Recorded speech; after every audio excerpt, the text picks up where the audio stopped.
La logeuse était vexée. A réellement mise de La côté. patience de sa voix, de ses traits, à la limite du Erika, temps, volait en éclats. Donner de la voix. Charles faillit gémir tout haut. Les À éditions peine du qu'il savait Typhon. vraiment qu'il explique. Un rendez-vous proposé par la librairie La Carline.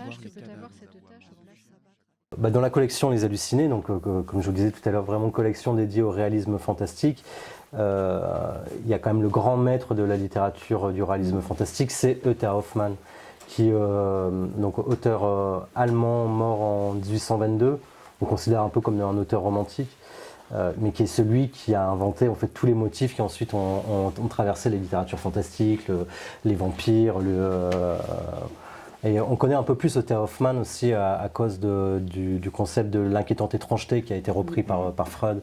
Voilà.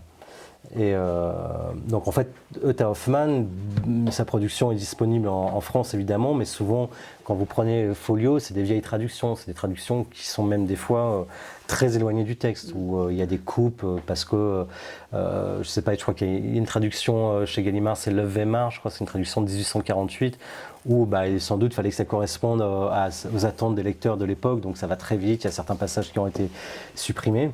Donc nous, l'ambition sur ce projet-là, dans cette volonté de rendre hommage à E.T.A. Hoffmann, parce que c'est un auteur qu'on aime beaucoup et parce qu'on pense qu'il devrait être bien plus lu aujourd'hui en France, tellement son imaginaire irrigue tout dans le motif pour les gens qui aiment la littérature fantastique, on s'était dit on ne peut pas tout retraduire parce que c'est énormément de textes, mais on va faire une sélection pour des gens qui ne connaissent pas E.T.A. Hoffmann, on va faire une sélection de ces textes où on a appelé ça Dans la nuit de E.T.A. Hoffmann, parce que c'est à chaque fois la vision nocturne qui va transformer l'histoire.